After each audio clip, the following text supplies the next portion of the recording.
Okay, Michelle, who'd you vote for? Who'd you vote for? No. I'm not telling. Michelle, it's great to be with you today.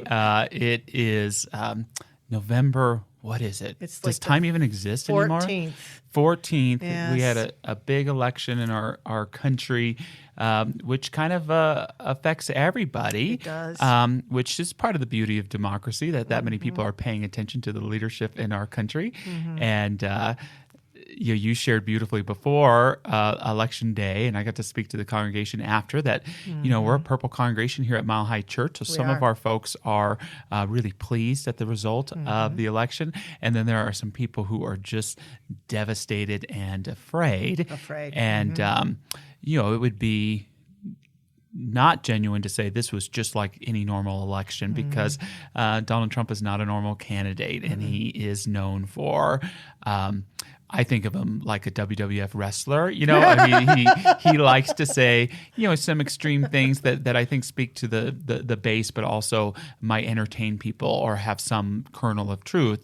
And it scares people a lot. And because of how he responded after losing the last election, I think it scares people too about the health of democracy when you have a candidate who disputes election results or the peaceful transition of power. So I understand those things. Me too. I understand them deeply, and I can really have great compassion. I mean, I in looking at the results of the election, feel really clear that as a white, heterosexual, cisgendered woman, middle-class citizen of our country, that whatever comes from this new president, well, not really new, and that administration may not impact me directly, but I know that, and that's the truth for a lot of people who have expressed concern, that there's concern now for marginalized people, for people who don't fit in those boxes, for some of the things and the freedoms that we fought for, and watching them go back as an older woman who's not facing any issues with having a baby or having to make a choice about a baby. These things don't impact me, but I feel nervous and concerned about the people that it might impact. So I get it. Yeah, I think those concerns are there. And, I remember when Donald Trump was first elected in 2016, I was ministering in Seal Beach, California, and there was a lot of liberal women who were part of the congregation, and it was like a bomb went off. Oh, yeah. It was people were walking to my office. They were stunned. Trump, to his credit, had a surprise victory over Hillary Clinton. And, she had won the popular vote. So there was that old thing going back to 2000. And so, some, and you had that Access Hollywood tape. So it was, for me, an igniting of the feminine wound, which exists in our society. So as a minister, you had to really listen to that, whether you were Republican or Democrat or whatever it was. He had said some terrible things, and the women in my congregation were like, and we selected him to be leader of the free world. So I understood where they were coming from. This election is interesting to me because although some journalists would tell us differently, he won pretty handedly. He won those swing states. He won the popular vote. And for me, part of honoring democracy is sacred as you respect it. And so, he is the president-elect of the United States. He has the right to bring forth his nominees for the positions. You and I both gasped when we heard Matt Gaetz was nominated for Attorney General yesterday because he has his own ethical issues that he's facing that should not be ignored. And yet, we have these institutions in place. And, I think one of the things about the stories of the Trump presidency last time, whether you're a supporter of him or not, he's an unorthodox person without a lot of experience in government. And so the people he has around him are really important. And for him or against him, you would recognize that the people in cabinet positions around him either helped him along or some would say kept him in check.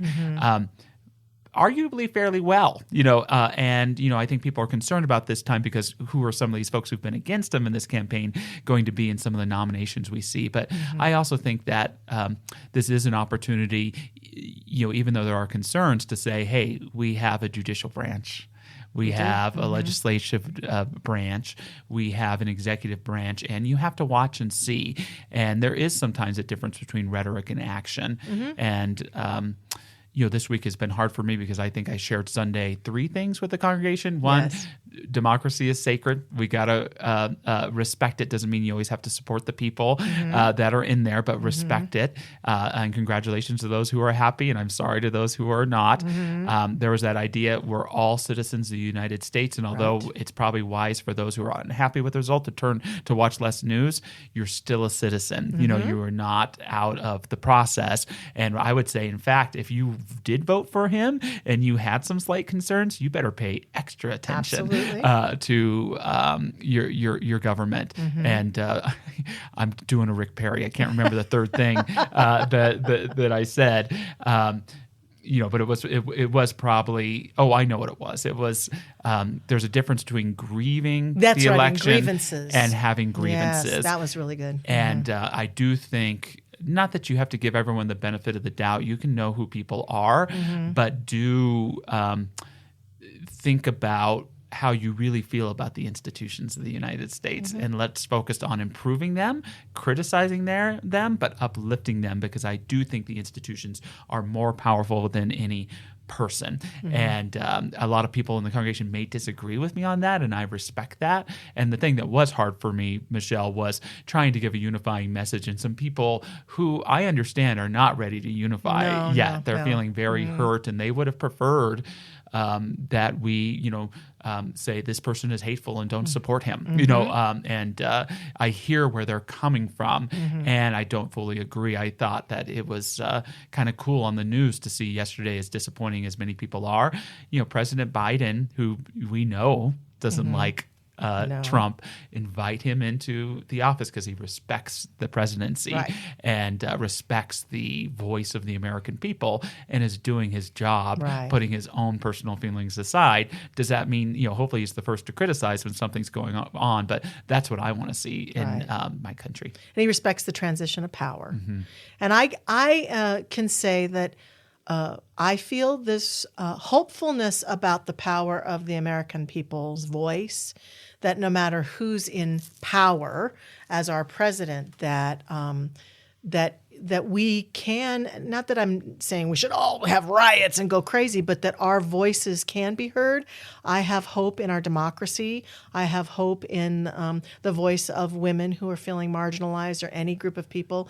And I have hope that we can stand together. And I do think that it's important for us as a church. I love how Michael Beckwith would talk about us being trans-denominational. Well, I think we're also meant to be trans-political. We rise above the political foray, and we stand as a church and as a teaching, not above it from an arrogant standpoint, but above it from the world of form standpoint. And we stand in God and the truth that's spirit, and the infinite presence is alive and well no matter what, and watch the process. And I think, as you've demonstrated in this conversation, support people, be with people, hear people, comfort people, love people, and try to find that voice that's above and beyond all of that, while at the same time supporting our American democracy to live itself out, And I think people think we're naive to do that, or they're so scared that they feel like we're doing a spiritual bypass to do that, or that we're just being the happy church. And I don't think that that's what we're doing. We're standing in a real way. I know I have this week, and I know you have, with people who are very concerned, as well as I've been with people in our church who are just elated. I mean, I sat in church on Sunday, and there was a woman sitting behind me, and the whole time you were talking, she was clearly very happy at the results, and she kept talking out loud and saying, well, I'm happy with the election. I'm happy about this. And I thought, there it is right there. Yeah. Here, Well, it's something, I think for everyone to look at when someone's voting for the other side. I think that, one of the things that we're hearing from people who are really hurt is, if you voted for Trump, you're voting for hatred. Yeah. And I understand their argument. Yeah. And yet what I would say about Mile High Church is we do, I'm not saying I agree with the way that they voted, but we have people who do not believe in hatred, who did support Trump, and they have their reasons. Ask them. Try to understand. And I think that's a very difficult place to begin a conversation with, whatever, the 52% of America, to label them as hating is probably a kind of hating in itself. Yeah. And, the term I think both of us have been using this year quite a bit is this politics of othering. Right. And how do we rise above that, have no illusions, criticize whatever it may be. And, I think you even had a recent experience of quoting Holmes's before something and against nothing. Mm-hmm. And unfortunately, I do believe, and this is a political statement, is we live in an era of a politics of grievance. Mm-hmm. Look at the last several elections that we've had, midterms as well. It is always about voting against the people in power. Mm-hmm. Even Trump lost in 2020 as well as he's done because he was the person in power. And so it seems that we're voting against instead of for. Mm-hmm. And I do think at Mile High, great, good spiritual institutions, we can build up a better consciousness of for to help people in the future. Yes, there's nothing wrong with defining your opponent, but there is saying something about what it is that you want to co-create in the world, and to say, yeah, I'm going to vote more for that than I am the D or the R or whatever it may be. And I think that you've shared to this topic really passionately and really clearly over the last few weeks especially. Yeah. I think that it's important for us to continue to inspire hope and this kind of trans perspective and compassion and love. And I do want to share a quote that I saw today on hope in this that I just loved, because this person says, people speak of hope as if it's this delicate, ephemeral thing made of whispers and spiders' webs. It's not. Hope has dirt on her face, blood on her knuckles, the grit of the cobblestones in her hair, and just spat out a tooth as she rises for another go. And I think that sometimes that is what hope is, that, for those of people who feel like they lost and they're losing hope because of what they see happening, don't lose hope. Don't lose hope, because we're then contributing to this darkness we perceive on the planet. I mean, we have to go through a process of feeling sad and feeling shocked and feeling concerned, of course. We don't lose that, but we also stand in that deep, deep, deep abiding sense of hope for the future of our country. Yeah, I love that, and stay engaged. And I think after 2016, again, Trump being such an unorthodox choice, a lot of people who were concerned about him said, I'm going to watch more news. I'm going to subscribe to the Post and the Times, and I'm going to pay more attention to government than ever. This time, and I think there's wisdom in this, I'm going to watch some less news. Yeah, I'm going to step back. I'm going to not get caught up in the sensationalism, even though there may be some truth of it from Trump or from other sources. And I am going to nurture my own center a little bit more, as opposed to saying, I can't wait till 2026 or 2028. I'm going to, as opposed to always focusing on the state of the country, I'm going to focus on the state of my own consciousness and my own center. I'm going to take the time to improve that. I'm going to watch my 20 favorite movies this year. Hallmark Christmas movies. Hallmark Christmas movies. There you go. Now, there's a political stance we can get behind. I haven't watched one before, so we'll have to watch one together. To check it out. But I think there's some good validity to that. I do too. Versus, I am no longer America. This is not my country. That's what I don't want to see anyone do. And so even if you're disagreeing with stuff that Michelle and I are saying here, just know that we care, know that we respect your view. It's not always the idea to be like-minded in religious scientists. No. It's to be like-hearted, and don't be a dick about everything all the time towards everybody. And, part of, I think, of being open at the top too, that makes us so special, is that willingness to change our minds. Right. And yes, don't sacrifice your values about honoring human dignity. But at the same time, realize that as you and I do, meeting people at Mile High Church around all over the place, people are genuinely good. Misguided sometimes, yes. Blinded by the media, reality tunnels at times, yes. But most people do have good values. Yes. They do care about other people. And if we can create safe places for understanding and growing, we can get there. I think, Michelle, you and I think alike about the pulpit. You know, we're here to highlight issues from the pulpit, but we're not here to take political positions. No. One, because you can't talk back. You're in a vulnerable position. Right.